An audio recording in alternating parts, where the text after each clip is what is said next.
investigations. So the situation is some of the files were with those provincial investigators, but even though they had the file, I still had my own file with my emails to them and legal processes.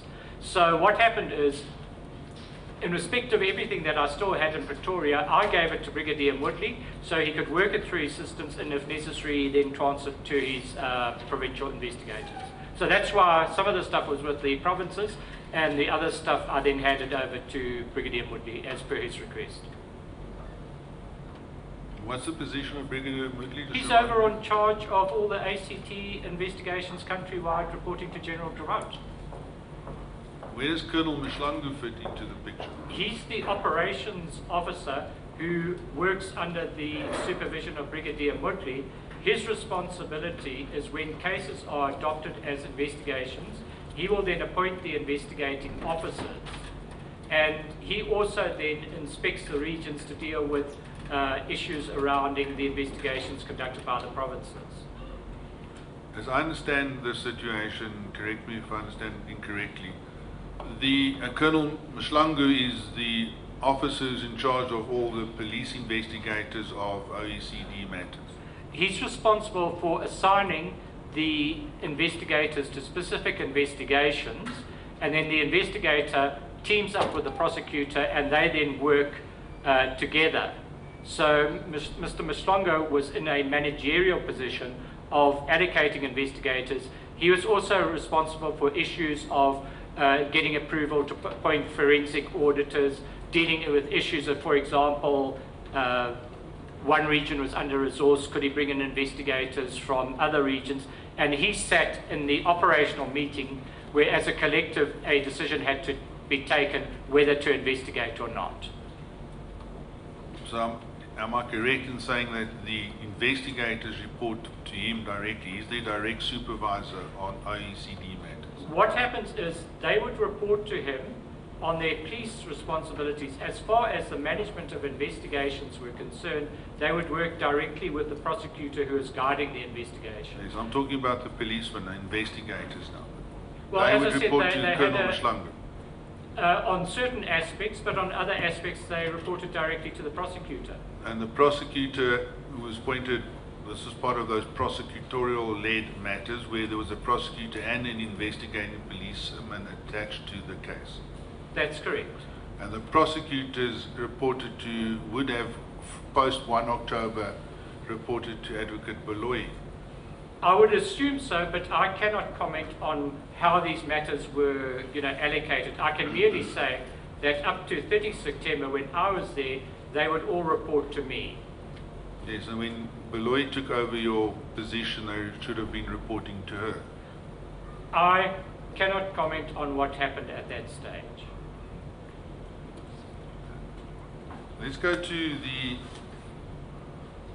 document that you said was prepared as if it was your document you suggested in your evidence. Did I understand you correctly, Mr. McAdam? Annexure, the report that was given to you just prior to the December 2015 OECD Paris meeting. I think it's Annexure RCM 17. It was given to you by Dr. Hogenraad Vermaak. That's correct. Now, if I understood your evidence in chief, if that's correct term for an inquiry, you stated that this was transmitted to you, or you were informed of the existence of this report, and you were quite upset because your name was still on the report, and it was, if I understood your evidence correctly, you were under the impression that Advocate Marebi was attempting to prepare a report as if it was your report. That's correct, because Mr. Vermaak said to me that this had been given to him by Advocate Mokgoro as a report which Vermaak had to submit to the OECD. Okay, can we go and have you got that report in front of you? I'm struggling. I had a color copy. I see that's been taken away and substituted by one that doesn't have the red in it. So now I've got to just look in this document here to see if I can find the color copy. I apologize for this.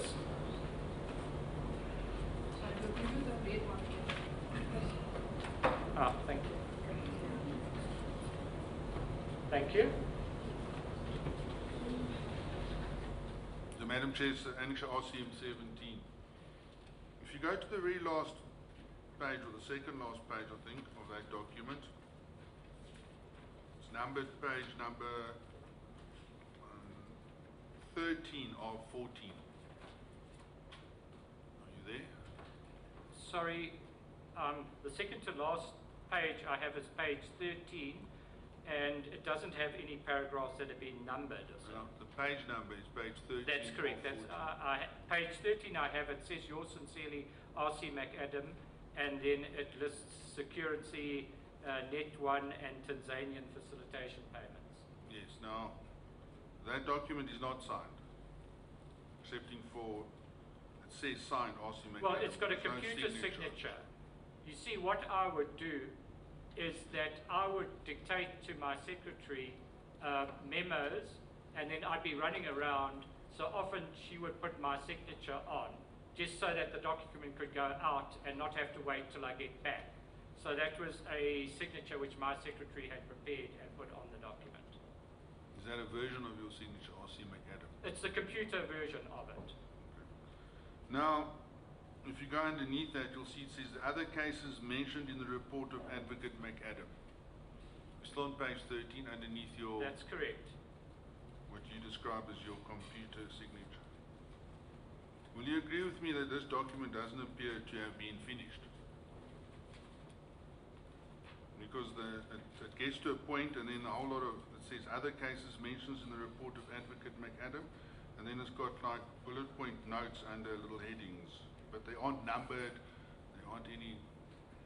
Well, I can't comment on whether it was intended to be complete or not, because I was told by Mr. Vermaak this was the report that should be submitted to the OECD. That wasn't my question. My question was, does it appear to you not to be finished? I can't comment on that. Why, you've got an opinion?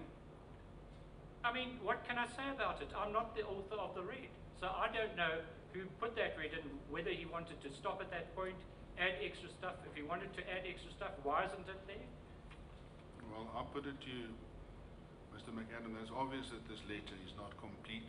The format shows it's not complete. The way in those little notes are put at the end underneath your signature show that it's not complete. But if you want to be argumentative, you're welcome to do so. The evidence will be by Advocate Merebi is that with the December... Sorry, I'm sorry to interrupt. Sorry, ma'am. You put a proposition to him, shouldn't you be giving him an opportunity to respond to it? I'm not sure which proposition. I put it to you that this letter is not complete. He said he hasn't got an opinion, he can't form an opinion, he doesn't know what But then the you board... repeated the proposition, and I think it's only fair that either he repeats it or you don't repeat it. In your hands, madam. What is your response? Repeat the response. My response is that Mr. Vermaak gave me this document telling me that this was the document that was intended to be presented to the OECD. And I would expect that you would not present an incomplete document to an international body when you've got to account to the body on what you're doing with your investigations. Thank you. Thank you, madam. The evidence from Advocate Mwebi will be that with the December meeting approaching where a report had to be tabled, he indeed take your original report. He added in the red portions, including the red portions on pages 13 and 14 underneath your computer signature. This was done after discussions between himself, Advocate Baloyi, and the investigators on the OECD matters at that time. Do you know anything about this? No. That after that, the document in draft form, as you see it now and as in your file, was then taken by Advocate Baloyi to Mr. Hogenraad Vermaak's offices and given to him and said that this is a draft document which they are preparing to become the report to be delivered at the Paris meeting, and that they wanted inputs on the report from yourself and from whoever you wish to include in the process. Firstly, two things. Mr. Vermaak unequivocally told me that this was the final report that he, Vermaak, had to submit to the OECD. In my presence, Mr. Govender confronted Mr. Enquiry about this document, and he did not give the explanation you put to me to Mr. Govender.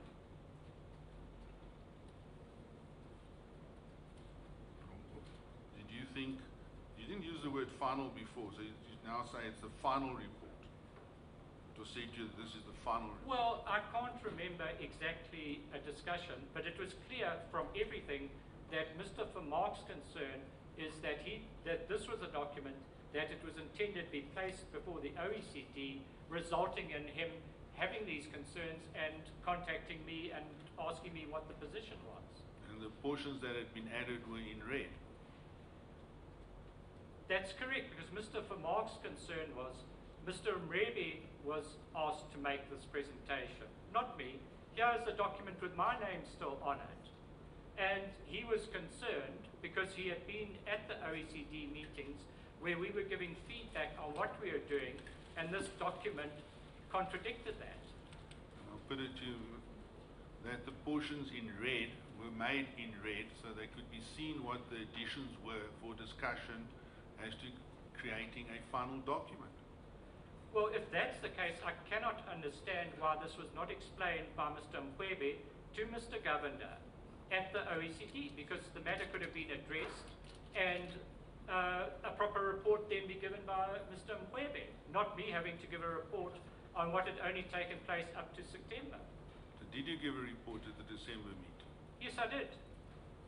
Who else gave a report at the December meeting? I was the only person who presented at the discussion on South Africa's progress on investigations. There may have been other meetings where the other people gave presentations on other aspects which I wouldn't know about, but on this case of the investigations, I was the only member of the South African government who made a presentation. And where's the report that was presented to the OECD in December? There was no report because I said I have problems with this. Before we were due to present the report, there was a meeting in the tea room of the OECD between Mr. Govender, Mr. Vermaak, Mr. Mhlongo, and Mr. Mkhwebe, where Mr. Govender said this report is unacceptable. He then said, what do we now do now? Both Mr. Mhlongo and Mr. Mkhwebe, without reservation, said that Mr. Govender must inform the OECD that he should put on record that there has been no progress since our last report. Mr. Govender said that's unacceptable. He then proposed that I make an oral report, because it would have been impossible for me to write a report in the short time before our meeting and the case being called before the plenary. The Govender meeting and the case being called before the plenary. That's correct, because what happened is Mr. Govender had said we must all meet in the tea room at I think 8 a.m. and our presentation would have been later that morning. And this was the decision. Once they said there is no progress, then Mr. Govender said the only alternative would be for me to give an oral report on what had happened up to September. If there was significant progress between September and December, I can't see any reason why Mr. Mkhwebe or Colonel Mhlongo could not have given that additional feedback, and then it would have been unnecessary for me to say anything. Why didn't you just simply correct this report? Because there wasn't time. I mean, I did not have my laptop there. I did not have this document on there, and it was important for us to give a good report. So for me to have to rewrite this whole report, not having my laptop around, I'm also strictly BBC. That's born before computers. I have to rely on my secretary or a long-suffering senior state advocate, so that's why it was done orally. My present company born before computers. But that's the reason. I mean, it would have, for me to try and rewrite this whole report, and I'm disadvantaged as to the fact that I don't know what has happened in 2 months. We'll take it up. Sir, there's a question from a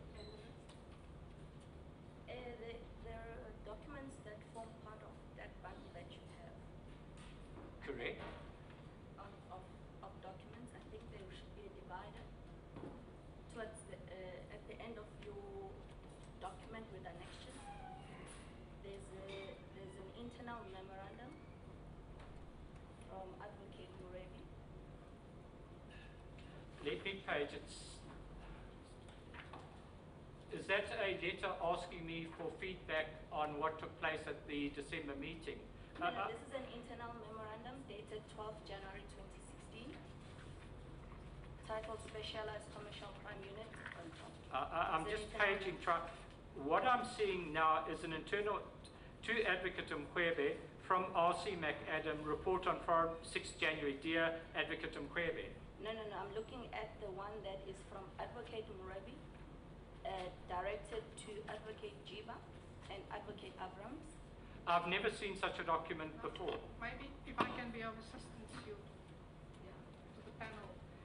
There were some documents provided by my colleague for purposes of cross-examination, and what they did was, I think he's probably still getting to it, they put it behind a folder in the file. It is the document which I had. So just check if there's a... Let me see, I'm just sorry, I am paging through it. I must apologize for these delays.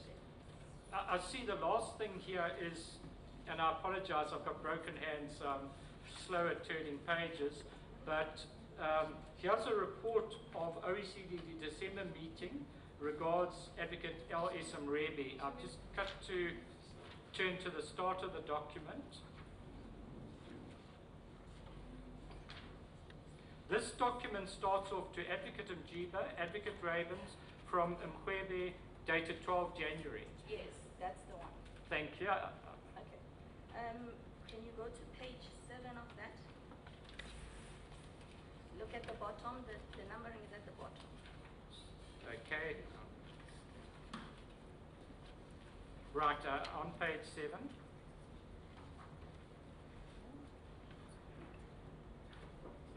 Apologies, it's page 6 actually. Okay.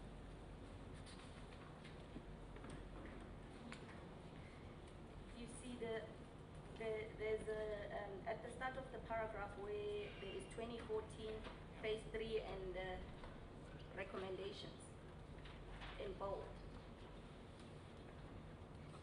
I'm sorry, on my page 6 in the middle, that's phase 3 and recommendations. Yes, that's... And then it goes in the 2014 phase 3 report, the raised concerns about South Africa's lack of enforcement of its foreign bribery case, stating inter alia that. That's the document. Correct.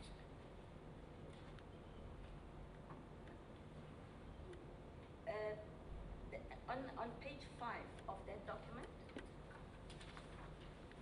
in the middle of the page, it starts with South Africa made a verbal presentation. That's the presentation I made. Is that the one that you made? That is correct. Do you have the document, Advocate Rep? Yes.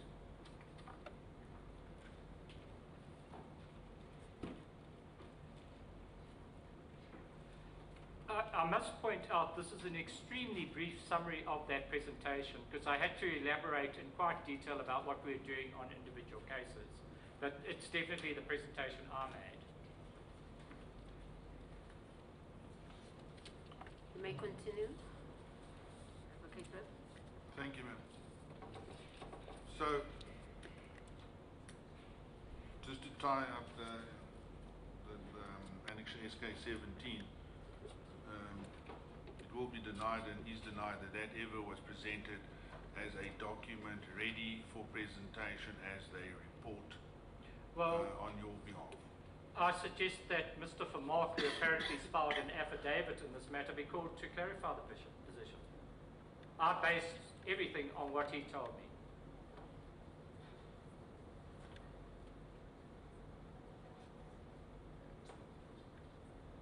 Sorry, Mr.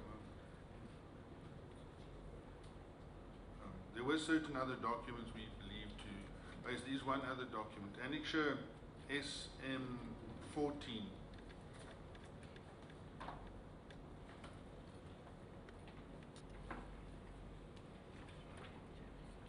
RCM 14, sorry. It's from Mr. Sean Abrams, 8 October to yourself. And it's two other emails beneath it. You found that document? Yes, is this the one that it's Dear Advocate McAdam, yours sincerely, Yes. and at the bottom it's from Lebo Beloy to Chris McAdam? Correct. Now that document, let's start at that email at the bottom. It's from Lebo Beloy to yourself. Good afternoon, Advocate McAdam. I hope this mail finds you well. I've been informed by Advocate Mwebi that I will take over the OECD portfolio from you. I therefore request we meet your earliest convenience to have a discussion on what the portfolio entails and what will be expected from me. The Advocate John's finished with your handover report on the case. I'll still like to have a discussion with you about other issues related to this portfolio. Kindly thus inform me when we can meet. I will ensure that I'll avail myself any date and time convenient to you. We can meet in office if you agree there too. See that? That's correct. Then there's an email from yourself just above that, about 45 minutes later on the same day. And then you write to Advocate Abrams, Dear NDPP, in the light of the email below, which confirms an oral decision conveyed to me on 1 October by Advocate Johnson, I can see no purpose in going to the OECD next week simply to inform them that for reasons unknown to me I've been summarily removed from my post. That's correct. Is that not a bit of a childish response, Mr. McAdam? No, I mean, I had been removed summarily, so what is the point of it? Because all my attendances at the OECD were as the dedicated prosecutor presenting cases or responding to presentations by other countries. So on what I saw, if Mr. Mokgoro is in charge of the matter, Advocate Beloy is appointed, what is the purpose of me going there? Well, you get your answer, the Advocate McAdam. The OECD memo was signed by the Minister earlier today. I have, as of date, not withdrawn your OECD authorization. In addition thereto, I've given my verbal undertaking to Mr. K. Governor that you'll be at the OECD meeting next week. It is an instruction that you travel to attend the OECD meeting. See that? That's correct. So the NDPP considered necessary to give you a formal written instruction to attend the meeting. And informing me that my authorization had not been withdrawn. Yes. That led to me going back to the ACTT and saying, look here, I'm actually still a dedicated prosecutor. Give me my files back so I can start doing my work. Because if it was a simple case that they did not want to lose continuity, Advocate Abrams, who I've known since, I think, 1996, would have simply said that your delegation has been withdrawn. However, I need you to assist Advocate Beloy and for that reason you must attend. The memorandum came back to me, and Advocate Abrams informed the Minister that I was the dedicated prosecutor. Not that I was going there in an advisory capacity.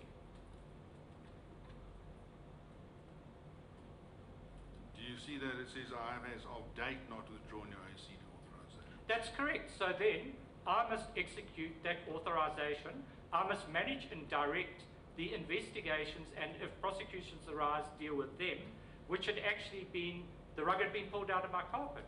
I'd been told, you're out, write a handover report in less than 24 hours. And Brigadier Woodley said, bring me all the files now, I need them back at my office. So, in effect, it was impossible to give effect to me, for me to give effect to his instruction that the OECD authorization had not been recalled. That's why I wrote these letters to my unit head asking him to clarify from the National Director what the position is. I'm either the dedicated prosecutor, do the work, or I'm not the dedicated prosecutor, but if it's necessary with continuity assistance, then I will stay on. But what's funny, after a meeting with Advocate Beloy, where I in detail explained to her all the duties, I even, remember correctly, typed up an email listing them. Neither she or Advocate Mwebi ever came back to me and said, look, we need your guidance and help with these matters. We've got the OECD meeting in October. It'd be very useful if you could sit down with us. Nothing of that sort happened. Mr. McAdam, You attached the 7 October 2015 email in your email to Advocate Abrams. He doesn't come back and say, Advocate Beloy is talking nonsense. This isn't the situation. All he's saying to you is, I've not yet withdrawn your authorization. I'm telling you to go to the meeting. That's all he's saying to you. He's not saying to you, you're still in charge of everything. Advocate Beloy is talking nonsense. The Can I finish my question, please, yes. sir? That she's talking nonsense, that this never happened, that is not no longer with Merebi. What he's telling to you is your authorization has not yet been withdrawn, and in the meantime, you will still attend the meeting. My authorization was an exclusive one. There was a circular issued by Mr. Kasana, the NDPP, drawn up by Advocate Nell, which said that the DPPs and special directors are removed and I deal with these things exclusively. So you could not have me exercising exclusive mandate and then another advocate also performing the same. It's one or the other. Either he would have to say he extends it, that now Advocate Beloy and I now jointly share that responsibility, or mine is cancelled and Advocate Beloy is given a responsibility. And that didn't happen. I'll take the matter further when I make my oral submissions. In respect of the request you said that was made to the Minister that you attend that meeting, I don't know if it's in that bundle, but I have a copy of a request from Advocate Abrams to the Minister of Justice Correctional Services dated 16 September 2015 asking for the approval that you, Advocate Mwebi and Advocate Majiba attend the meeting. Majiba, sorry. Do you know which document I'm talking about? I don't know if it's in that bundle. Unless it's been added now, I haven't seen it. But, We've not seen it, but you can go ahead. I might have some points there. It's just that, it was just that Abrams requested already in September 2015 that the Minister authorize the travel of these individuals. As you know, you need ministerial authorization for spending this type of money. That's correct. So this was before you were removed from your position. I haven't seen that memo. It's very difficult for me to comment on it when I do not know what the motivation was put up by Advocate Abrams as to why I had to undertake that trip. Obviously, you were still in the position at the time. Well, would you like to read Perhaps, it out and then we have Madam clarity Chair, on it? maybe it's fair. We don't have the document. No, you don't have the document. We Yeah. don't have it, but maybe it's fair if the question is being put to the witness that he actually sees the document. I'll give it to them. Just in the light of the answer you gave now, Madam Chair, that now became relevant. It doesn't take the matter any further. All that is important is that the request for them to travel was made already on the 16th of September 2015. Yeah, kindly let me see it because he gave an answer on issues in a document that he hasn't seen. Thank you. And because it's the only document that we have now. Is that right? We would also like to have a look at it.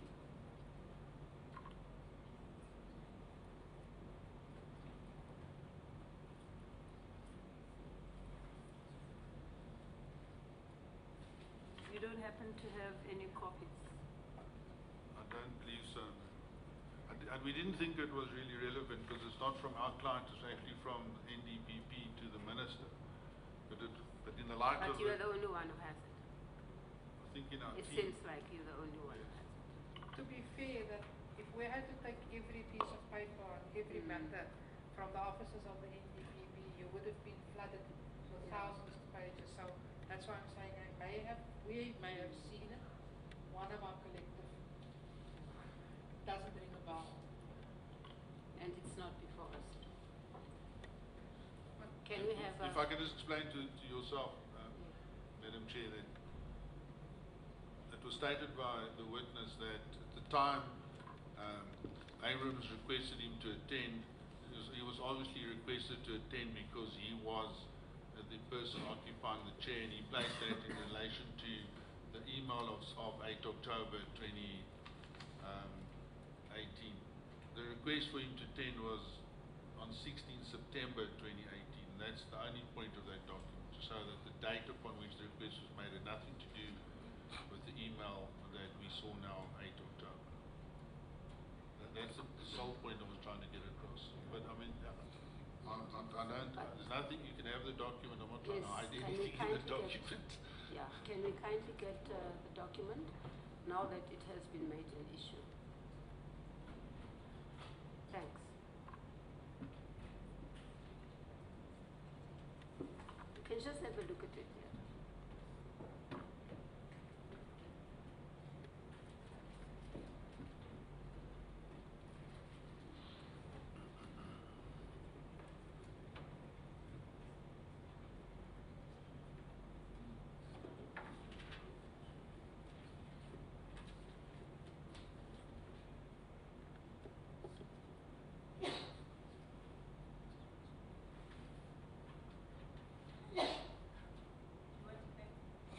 No, I think that's in order, you can keep it.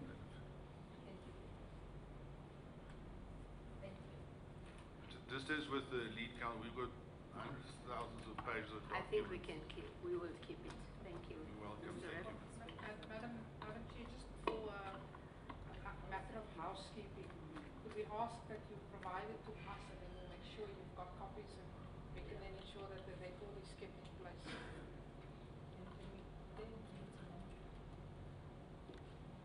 You will include it appropriately with the numbering and pagination. Oh, no further questions? I think copy it and give it back.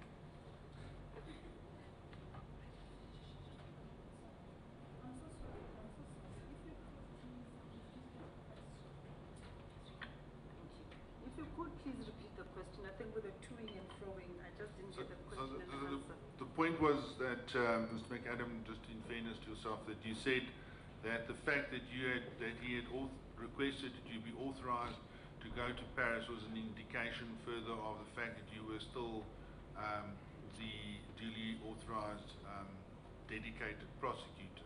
Having read the memo, he specifically refers to the fact that his predecessor, that's Mr. Nkosana, had appointed me in that function, and he doesn't, as far as I read the thing, say that he has now revoked that authorization, which is confirmed by the subsequent email of 8 October.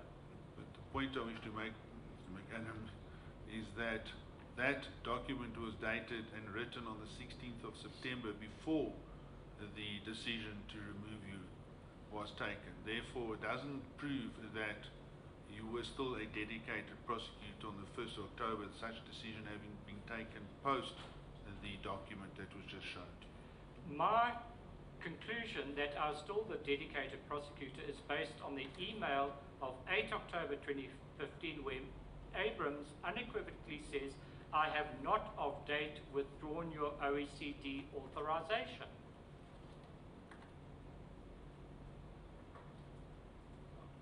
No further questions. Thank you, Mr. President. I think there's something. Okay. Thank you.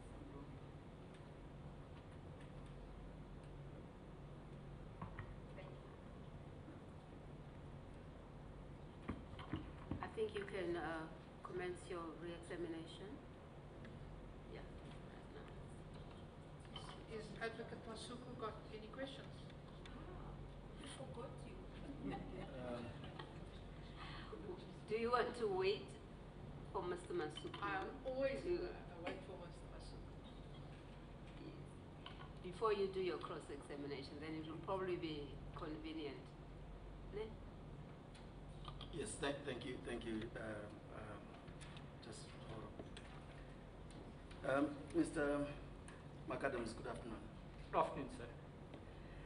In paragraph 34 of your affidavit, you recall a meeting that you had with Advocate Jiva. I'm just turning, sorry. Yes, is it paragraph 13? 34. Okay, let me find it. There you are, yes. I see it. It's right at the bottom of the page. It starts off, yes, it says, shortly after the NDPP reshuffled the portfolios of his deputies, resulting in Advocate Jiva assuming responsibility for the PCLU. You remember that? That's certainly correct. And you then go on and say she called for a meeting with Advocate Johnson and myself. You attended that meeting, right? That's correct.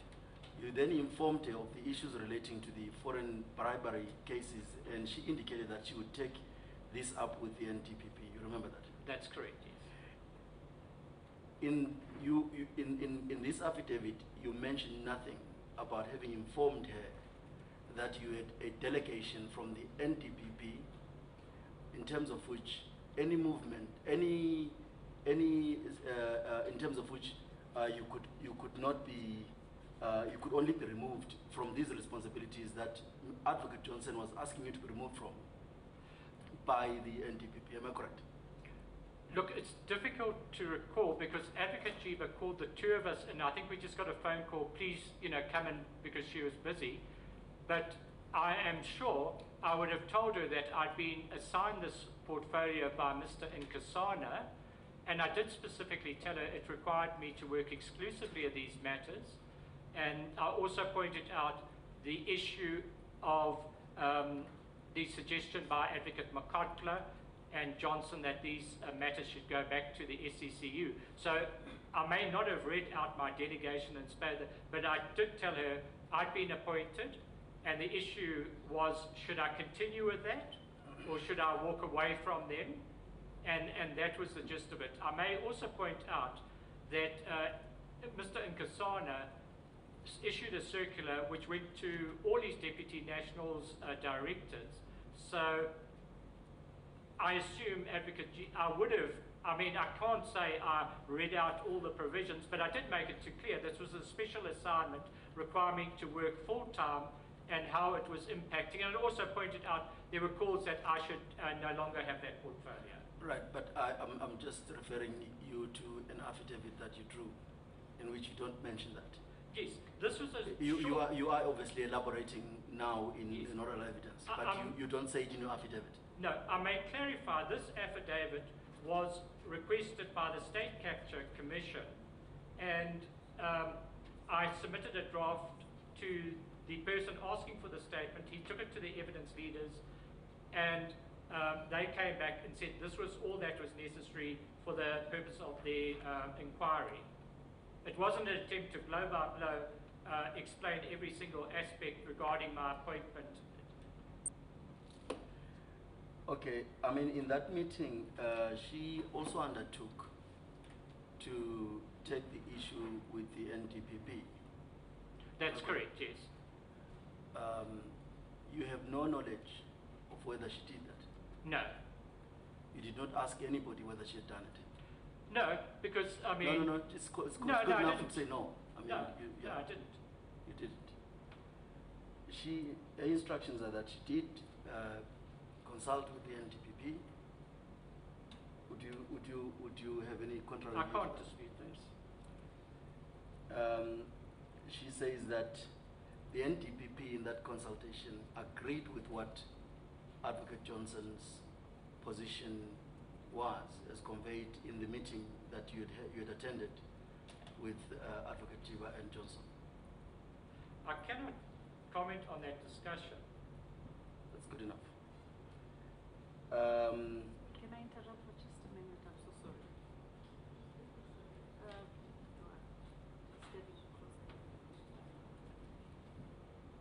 Do we know when this meeting occurred? Do you recall, or do you have instructions on the date of the meeting? Perhaps Advocate Jiba can assist us, because it was short. What had to happen is Mr. Nkosana rotated the portfolios of the deputy nationals. So,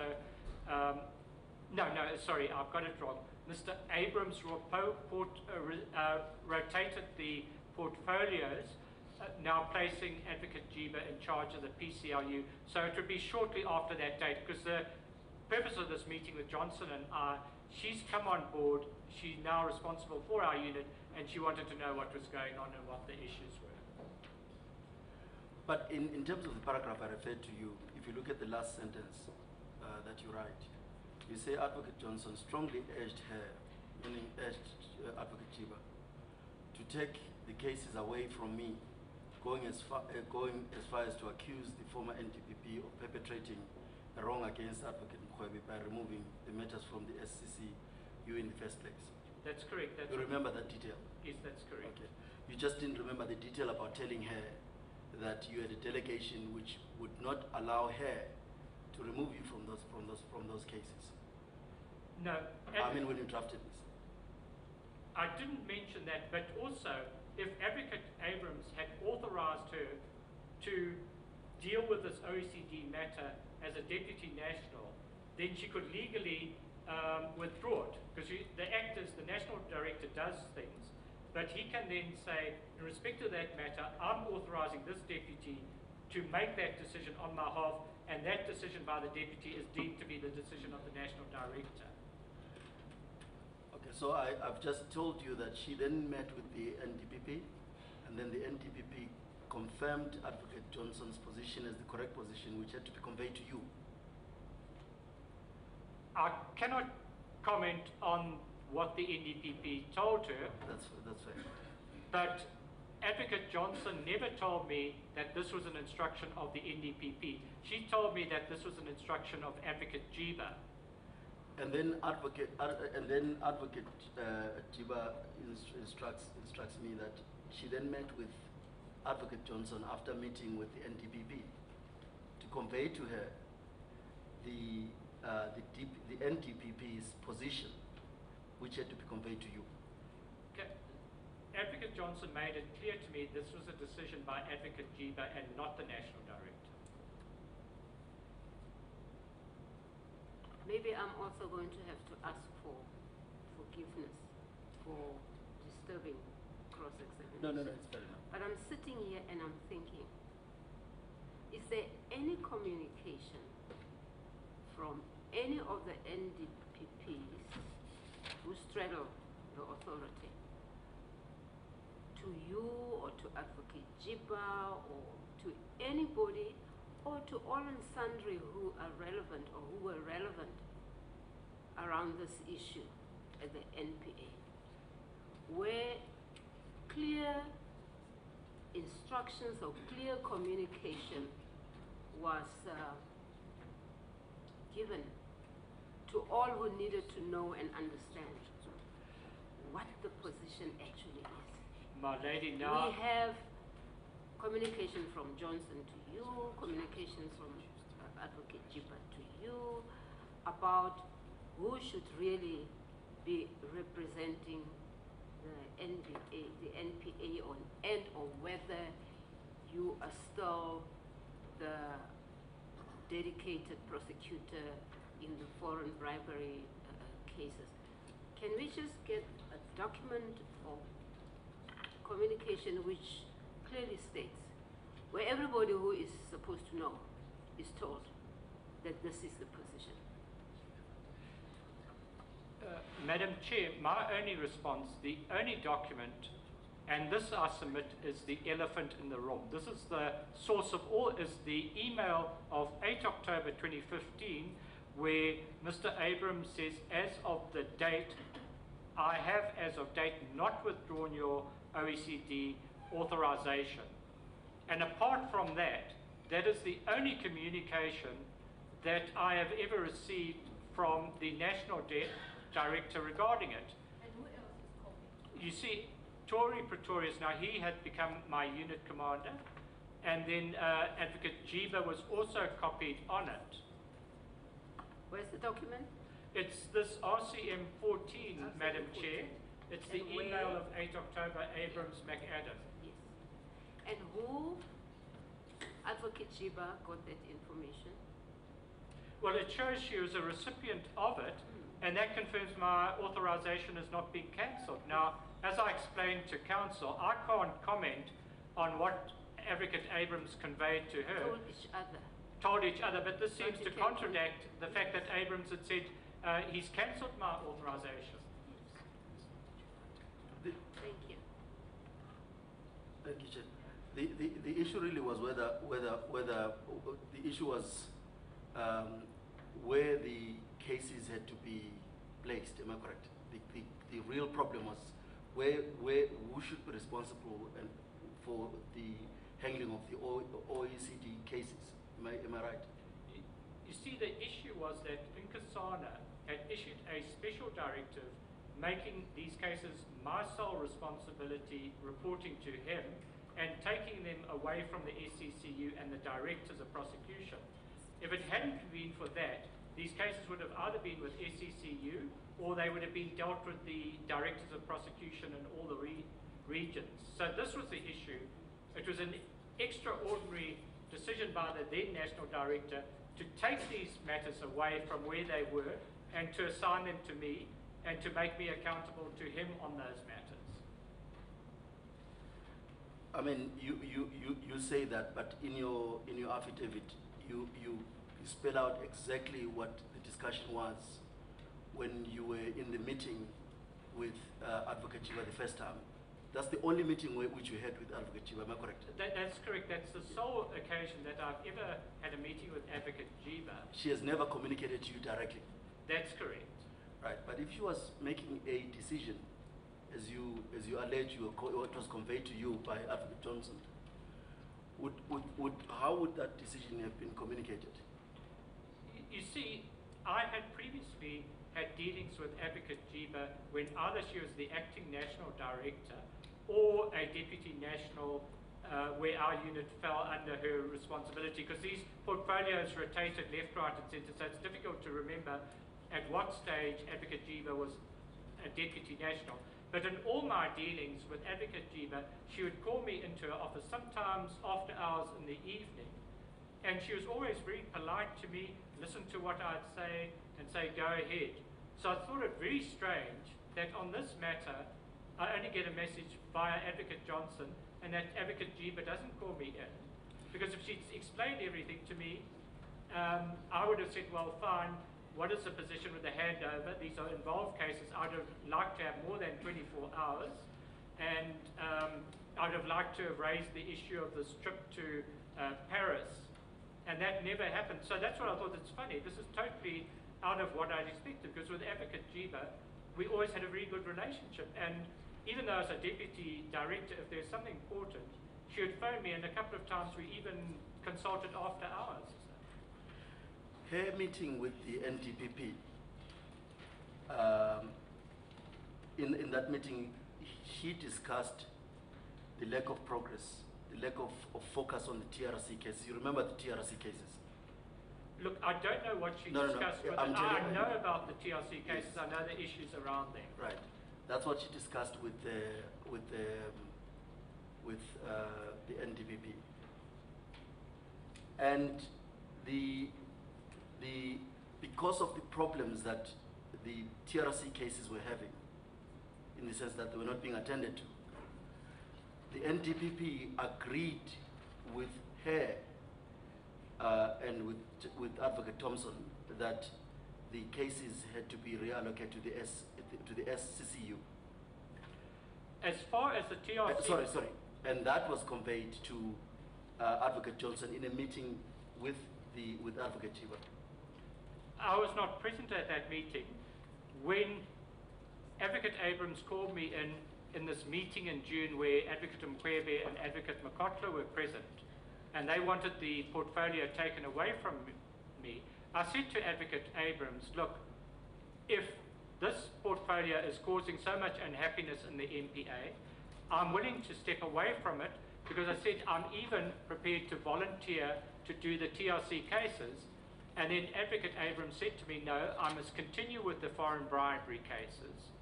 It's not dealt with here, but there's an affidavit being prepared in the Timor matter, where in 2015, after these foreign bribery cases were taken away from me, that Advocate Johnson told me and a senior state advocate we were to suspend all work that we were doing on the TRC cases.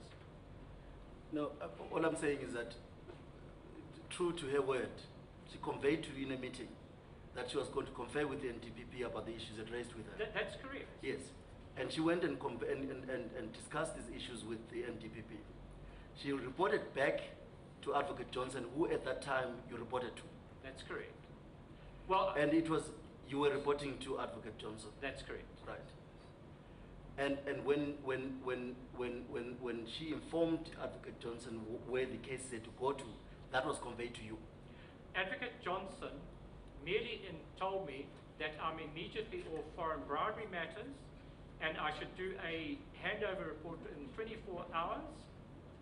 As far as TRC cases were concerned, you know, we had Advocate Abrams saying, I haven't cancelled your authority. No, we've had that. But this is important because I think later in October 2015, I and a senior state advocate started working on these TRC matters because there were complaints from victims that nothing was happening, and Advocate Johnson told I and the senior state advocate to immediately suspend all work on those matters. There's a memorandum, I can't find it now, written to the National Director on the 16th of January 2016, complaining about that and saying that we've got a time bomb because these matters are not being attended to. If I can find that memorandum, I'll bring it to this commission and hand it in. And she also instructs us that in the meeting she had with the NTPP, there was no discussion about a delegation. There was a discussion about where to place these cases so that the resources could be used efficiently. Once the delegation is issued by a national director, it cannot be Sorry, disregarded. is that a response to what I'm putting to you? Well, my response is that that delegation had to be cancelled. Any movement of this case from me to the SCCU would require as a prerequisite the cancellation of that delegation. And this delegation issue that you constantly raise, what were the terms of it? That is set out in a circular issued by the Do National Director, compiled by the legal advisor, that I was now responsible for these matters and all the DPPs and special units were excluded. It recalled a previous circular which I think had placed these matters with the SCCU. I haven't seen that. I believe Advocate Nell is giving evidence later in the week and he's the best person to answer. Can I just take instructions before I let this witness off?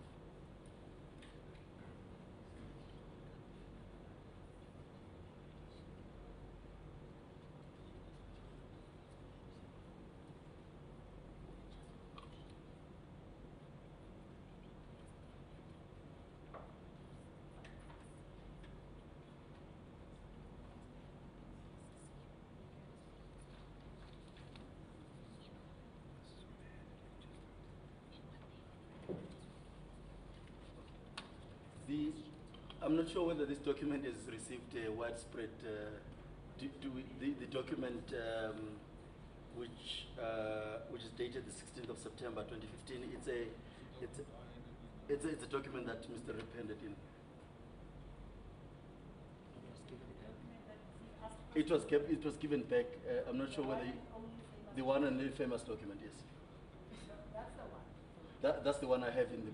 I'm saying to you, you're asking whether the document is handed in. I'm saying that's the one and only famous copy. So no one else has the. No. Because the question I'm going to ask comes from.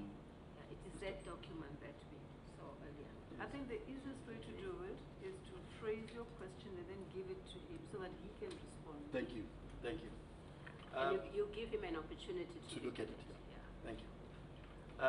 Ms. Makarams, I'm going to read paragraph 2.7 of this document, which was written to the Minister of Justice and Correctional Services, Advocate Masuta, and it comes from the former NDPP, Mr. Sean Abrams. And I'm going to ask you to read paragraph 2.7 of the last sentence of that paragraph 2.7. I've marked it here. Just read it into the record.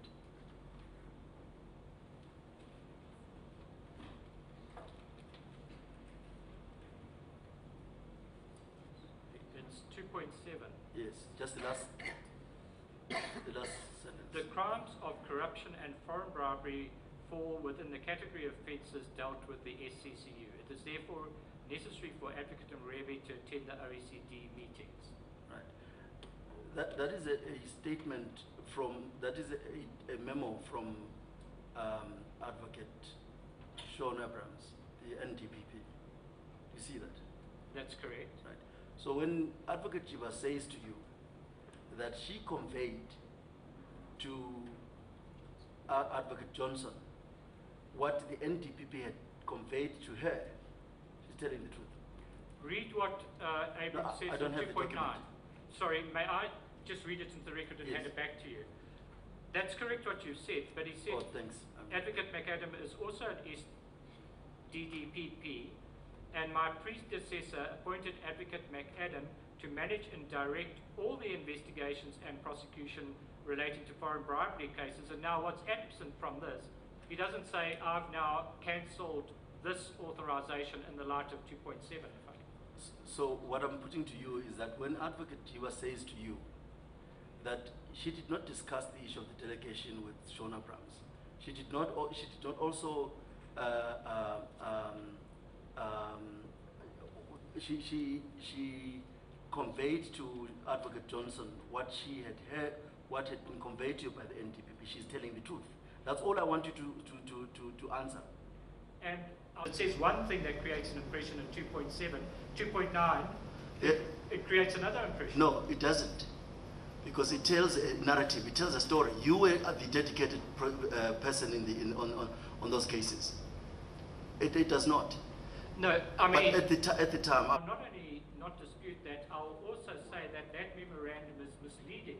Because it says one thing that creates an impression in 2.7, 2.9, it creates another impression. no, it doesn't. Because it tells a narrative, it tells a story. You were the dedicated person you give the impression that you are removed by Advocate Chiba from your position, which is incorrect. Sir, I've worked purely on hearsay information conveyed to me by Advocate Johnson. I have never, and I would apologize if that is the impression created in my affidavit, ever blamed Advocate Jiba. I acted purely on what Advocate Johnson said. And if it hadn't been for this email of 8th of October from Abrams, that would have been the end of the matter. I'd have been out of these foreign bribery matters as of 1 October. And of course, you worked very well with Advocate Chiba. That's correct. We had a very cordial relationship. I have no further questions for this witness. I asked earlier whether there was any time that the NDPP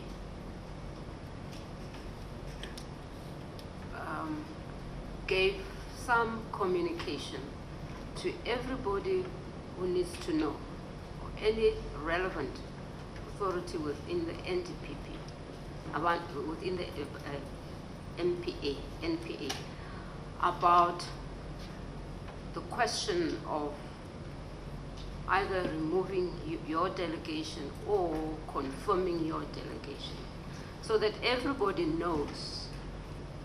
Is there any documentation or any meeting where everybody was called together where the issues of your delegation were decided and everybody was informed about? Madam, We have a document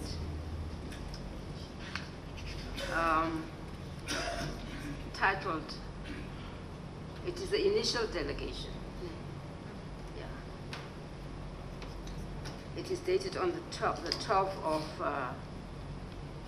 August 2014. That's the date of your delegation. that's correct, Madam Chair.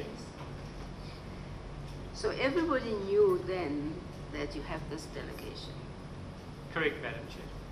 But no similar document was ever issued which finally decided or let everybody know whether you are still the special prosecutor in this that's correct, Madam Chair. foreign bribery matters. Since you had that document where everybody was told, you never had something similar. After all of this toing and froing within the NPA, you never had a document. I just want to confirm that. You never had a similar document. Not at all, Madam Chair. The last, and it was an oral matter, is that you saw I'd written various letters to Advocate Pretoria saying, clarify this issue, it's problematic. And he told me that the NDPP is going to have a meeting where everybody involved in the OECD will sit together and discuss it, which would have been the right thing to do. And that meeting, as far as I'm aware, never materialized. That's all I needed to know. Thank Advocate, you. Do your re-examination now? Advocate McAdam, you have not been able to find a copy of that authorization when you did your affidavit, that's correct? That is correct. And to your best of your recollection, when last did you see it? This would have been when I was, appointed. So that goes back to about 2014. So in the cross-examination bundle, which is past the divider in your file, there's a range of documentation which has been provided by Advocate Rupp. You will see that the first document is the 12th of August 2014, and then this just page. Let me just say, yes, I have it. All directors of prosecution and okay, unit right. heads. So just page, you'll come to an annexure A.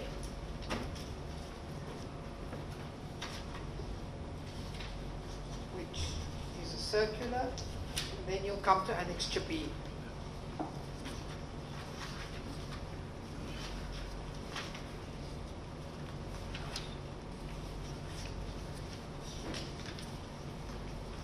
Correct?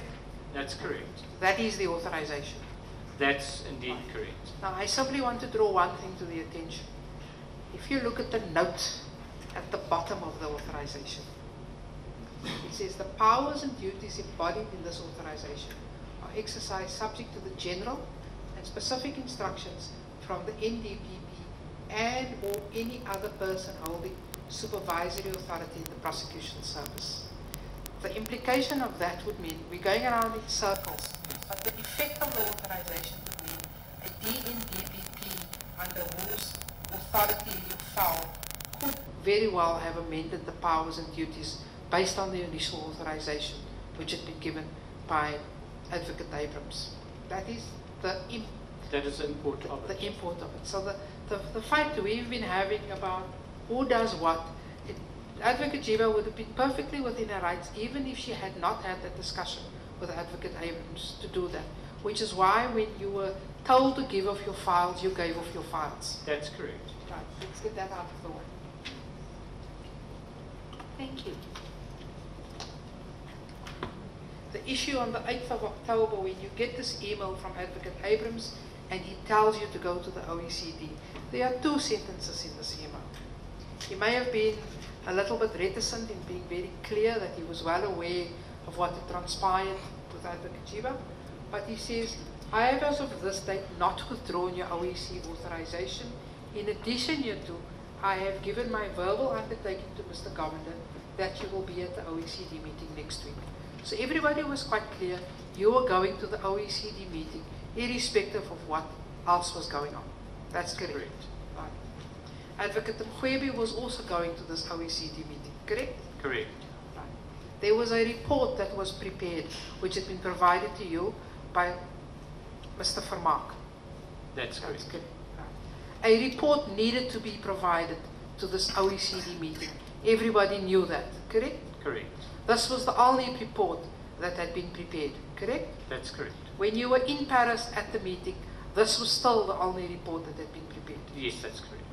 If on the version that the head of the SCCU was in charge, then by the time you were in Paris, you would have had to have had a final report, correct? That's correct.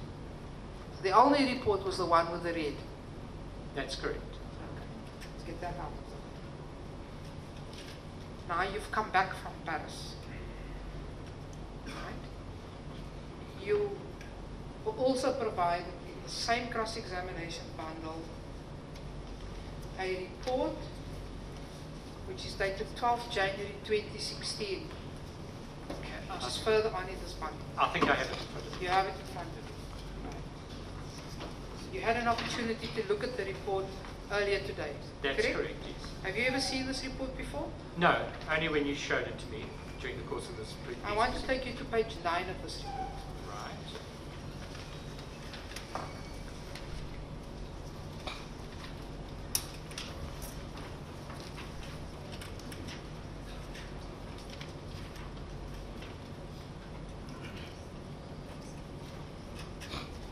this is a report which we told is the memorandum which Advocate Mokgoro gives both to Advocate Jiba, who's in a capacity as head of the NPS, and Advocate Abrams in his capacity as the NDP.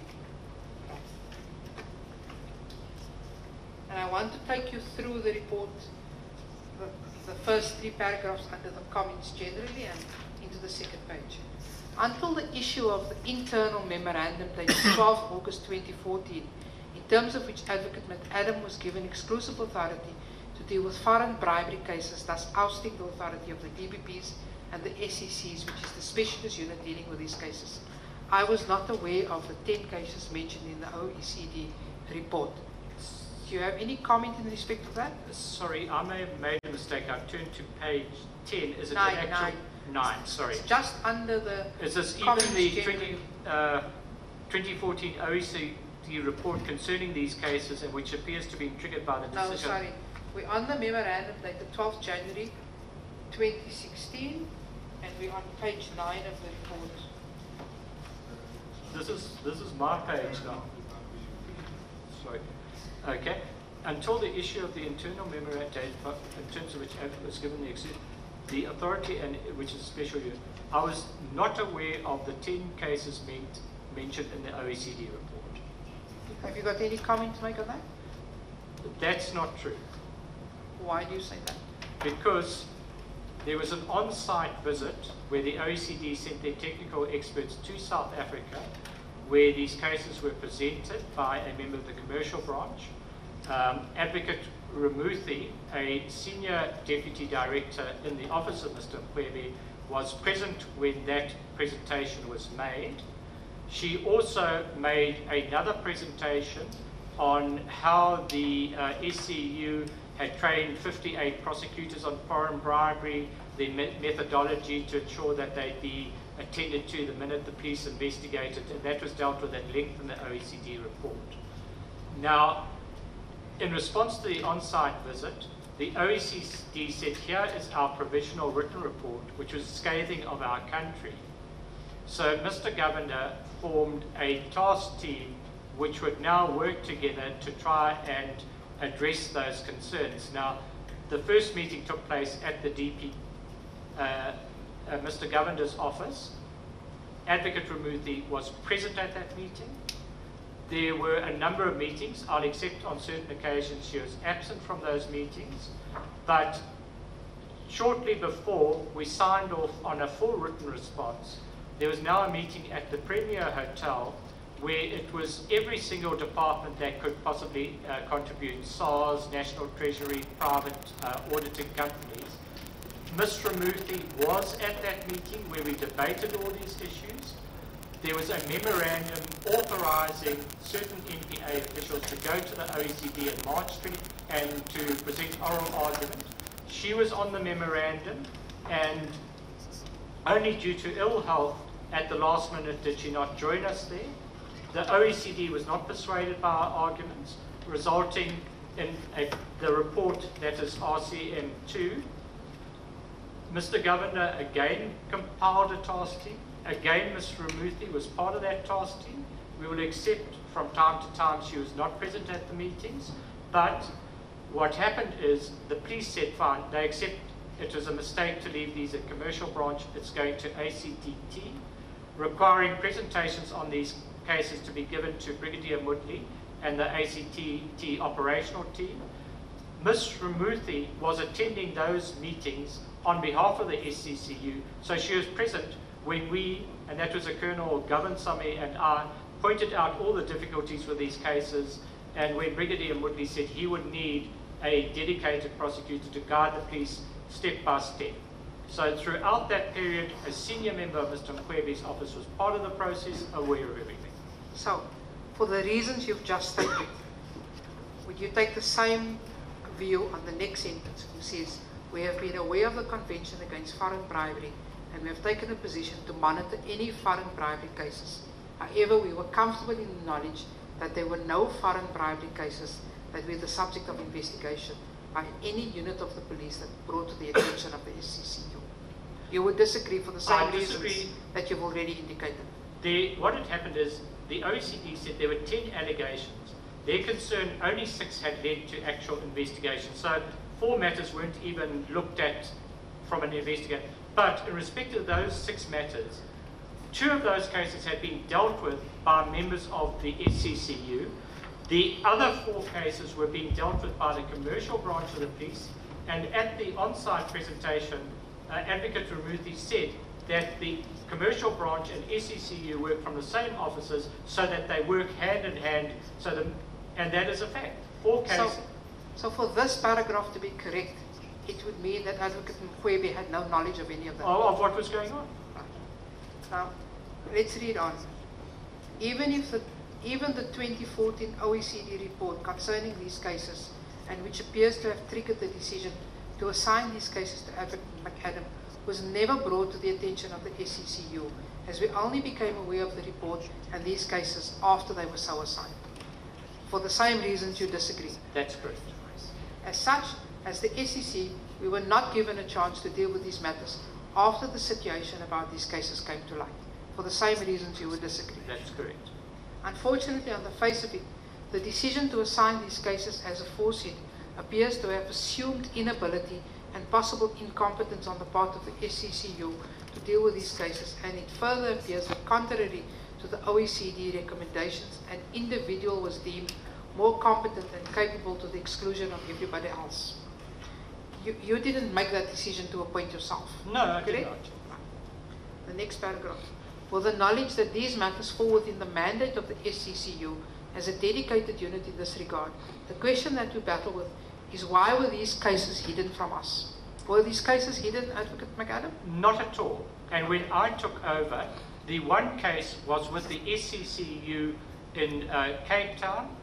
There is numerous email correspondence between I and the regional head. And in fact, you and the regional head cooperated And she made 2 members of her staff to assist me so I could transfer my knowledge to her and empower her staff members. She even went so far as to then contact Advocate Humphreys, a senior deputy in Advocate Mokgoro's office, and said, as a result of our interaction, she proposes that I be invited to the next SCCU management meeting so I can explain to all the SCU staff what the responsibilities of the OECD entail. Did that ever take place?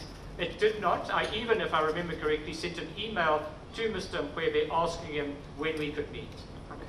And the next paragraph says, why was the 2014 OECD report dealing with these cases not brought to our attention? Was it brought to the attention of his deputy? She was fully aware, and she was in his head office. What is this that Advocate McAdam could do that we were deemed not capable of doing?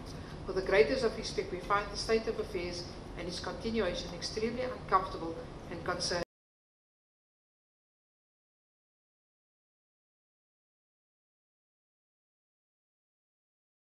Prosecutors in the EPA. My lady, I take the strongest possible objection to this reference about capabilities of black prosecutors. I think it is totally uncalled for, and I find it personally unacceptable. OECD, in reporting its concerns about these cases, also makes very important recommendations in this regard, namely that South Africa increase the financial resources available to the special prosecutors charged with fighting corruption to ensure the effective investigation and prosecutions of foreign bribery cases. And then it lists those, and I want to take you to that.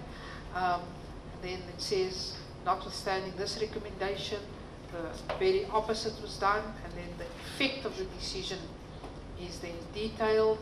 And he says the effect of the decision instead amounted to the following: total disempowerment of the special prosecutors, the SCCU or DPPs were applicable, as their powers and functions were effectively curtailed and given to an individual prosecutor who had no role in the work of the SCCU or the DPS. In the circumstances, how was it envisaged that these cases would be effectively investigated and prosecuted? This was most unfortunate as far as the prosecutors were concerned, as they were denied the empowering opportunity to engage in this type of specialist work, thus denying them opportunities. You commented earlier that the deputy indicated that how many prosecutors were being trained? 58. And that was represented to the OECD. That's correct. The decision denied the specialist unit the opportunity to grow, as instead of recruiting additional human resources, the powers were taken away and concentrated to an individual. Prosecutors were denied the opportunity to gain specialist expertise in foreign bribery cases, as such expertise can only be gained through practical experience and training, means the relevant prosecutors were effectively being excluded and disempowered. When you perform your task, you involve other prosecutors. That's correct. No effective, next point, no effective investigation of these foreign bribery cases could take place in the circumstances, and not much did take place. And then he lists those cases.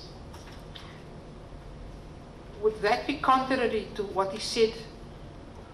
Well, that contradicts your evidence earlier today as to what had actually happened in those cases. Isn't that correct? It's correct. On all the cases I was dealing with, progress was made in investigating them to lead us to the conclusion, can we prosecute or not? But if we're not prosecuting, then we can demonstrate to the OECD we've done everything that we can. Right. So let me go on. He then goes on, he says, it is therefore inconceivable that a single prosecutor could be able to effectively guide the investigation on these matters alone. All these matters are reported to be at various stages of investigation, with no indication in many of when a decision will be taken in respect of them. It is our view that were these cases shared and spread amongst the prosecutors, a different result would be reported in respect of these matters. I pause there to say that is precisely what happened after you left the job. It got shared out amongst SABC units. Right. This is what must be done going forward, so that in the 2016 report to the OECD, we can be able to report positively. It is not correct to suggest that since the appointment of McAdam, foreign bribery investigations increased from 6 to 21, as explained in the previous report. Do you agree with that? I don't. So then, if I don't want to read to the whole conclusion, but at the bottom it says, accordingly we aim to take steps to develop strategies to deal with the above mentioned matters, and then he lists A to H, and those strategies will serve as a basis for the 2016 country report to the OECD. That was the next time a report was due, correct? That's correct. Right. With regard to the foreign bribery cases, for the next coming weeks, he sets out what he's going to do, and we propose that as an attempt to build expertise, a training program will be designed initially targeting the prosecutors and investigators dealing with these current cases, and thereafter such program will be rolled out throughout the SCCU and the NPA in order to build expertise in this area of work. Have you ever been asked to be part of a training program for purposes of sharing the expertise that you were selfishly allowed to develop? That is correct, Madam Chair. What happened is I had been working with National Treasury because they had an interest in the state-owned enterprises. National Treasury said that they were hosting a workshop on corruption in Cape Town, and a senior member of National Treasury asked me to give it... Advocate McAdam, you must understand the question. Have you ever been asked by SCCU to be part of a training program for prosecutors in SCCU? I have not, but I'd like to just deal with this because this also addresses this issue. National Treasury asked me to take part in a training program that they were going to roll out to the SCCU. And then I then sent an email to Advocate Ramuthi and said, I have received this request. Would there be any objection if I gave a lecture on foreign bribery? And she said she has no objection, but she must talk to Mr. Enquiry. She never came back to me, and I never gave that lecture. I may also mention that the commercial branch, the ACTT, South African Revenue Service, FIC, Auditor General, independent auditors, all asked me to come in and give lectures to them on foreign bribery so they could empower themselves and be better equipped to deal with this matter. So it was only the SCCU that never asked for my assistance. Now, Advocate McAdam, the question was asked here in cross-examination, what transpired post you giving up 2015, and whether what's the word I'm looking for? No, it's very late in the afternoon. Whether describe the word. Usually if you don't find the term, you describe it. Now, the concerns you raised about the predicament South Africa would be in if certain steps would be taken had materialized or not. And your evidence, your response was that you hadn't had anything to do with OECD matters after that. That's correct. Good. Now, I think in the bundle, just, no, don't go back. Go forward, just mind the one binder. There's a, just past that, maybe. There's a report that's written by Corruption Watch. Is it not on the file? Okay, well, let me just find out where it is. I had not had the question not arisen in cross-examination. I had not thought to deal with it, so it wasn't. It's not on the Dropbox, and it wasn't on the file. But perhaps you can just show it to me and I can comment on it. Madam Chair. Madam Chair, we were supplied with this document at lunchtime, I think, during our cross-examination, and we actually object to this document being presented. This is a document that is a report by an uncredited body that's not before this. It's a body. It's a report that is by an uncredited body in front of this inquiry. It relies on, I don't know where they get the information from. Mr. McAdam's evidence has been clear that he has no knowledge of what happened. Now, to try and sneak in re-examination a report by a body based on, we don't know where they got the information from, seems to be a newspaper report or some sort of report by a body, and to try and now, through this witness, place certain hearsay purported evidence before this tribunal or this inquiry. Madam Chair, I know we're not in a court of law, but there are also limits to which a person should allow the generosity of informality, and we object at this stage to this being placed through this witness before this inquiry. Thank you, Madam Chair. How do you respond? Advocate? Chair, we would not have gone to this extent had the issue not arisen in cross-examination. I'm allowed to re-examination on issues that arise in cross-examination. It has been left with an impression in cross-examination that matters had been improved, or at least what had been anticipated had not materialized. I'm very happy because I had similar concerns, picked up the phone and spoke to Mr. Vermaak about this, but I'm not going to give evidence before this inquiry. I will then ask Mr. Vermaak to come and confirm his evidence, which he confirms with Advocate McAdam, and then if my colleagues prefer, he can then confirm whether the contents of this document is correct or not, and I can read it through. Happy to do it that way. I think that is a point, Mr. Reid, and correct me if I'm wrong, is questioning the authenticity of the document. And it is for that reason only that I think another context maybe the authenticity of the document that he objects to.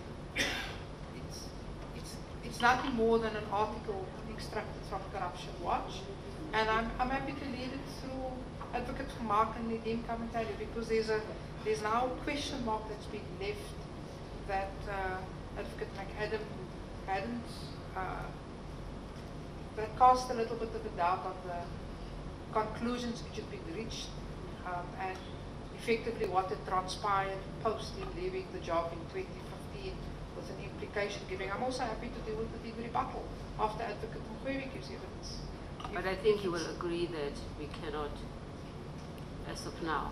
Well, it's not something which lies within the personal knowledge of Advocate McAdam, but I'm not necessarily conceding that a document like this is not permissible before an inquiry. All I'm saying is, because it's an issue with my colleague, I'm happy to stand it over for a different witness. I think that's probably the best thing to do. But as for now, we cannot make it part of the documents or the evidence before this inquiry. Okay? Thank you.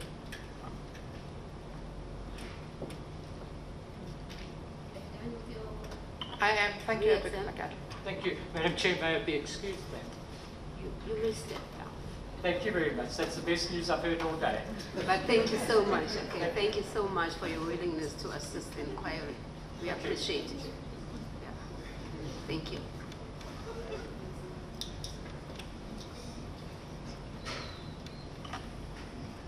Advocate, you're not going to take your second witness today. Can you just confirm that? It's 25 to 4. It would be doing us all a justice to start Advocate Ferreira after. So we will call him at 10 a.m. tomorrow. We'll continue tomorrow. Yes, Start with that. What happened?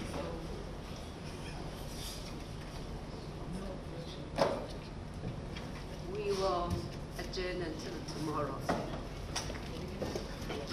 Tomorrow, 10 o'clock, as usual. Thank you, everybody.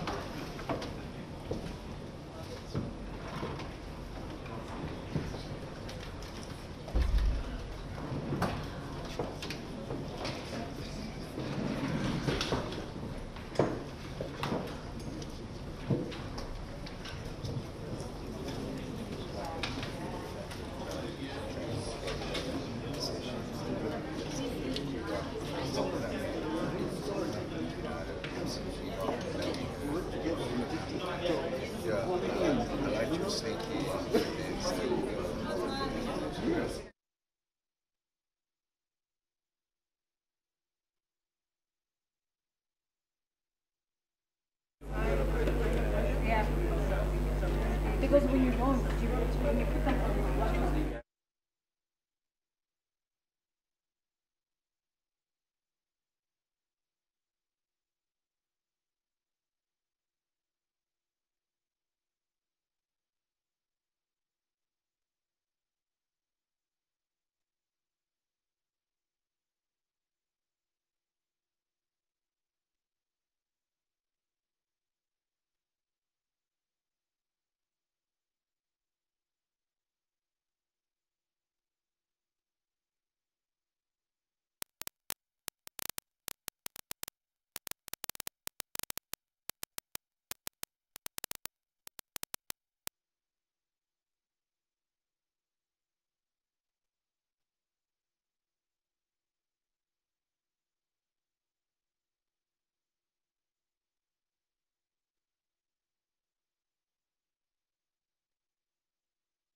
I think so.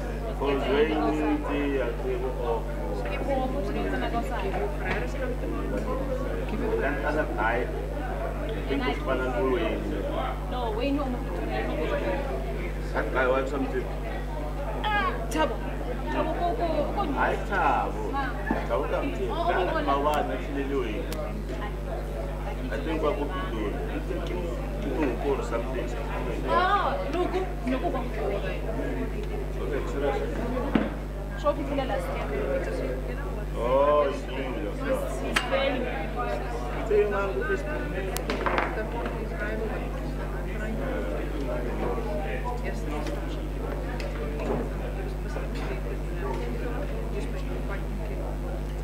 Very skeptical.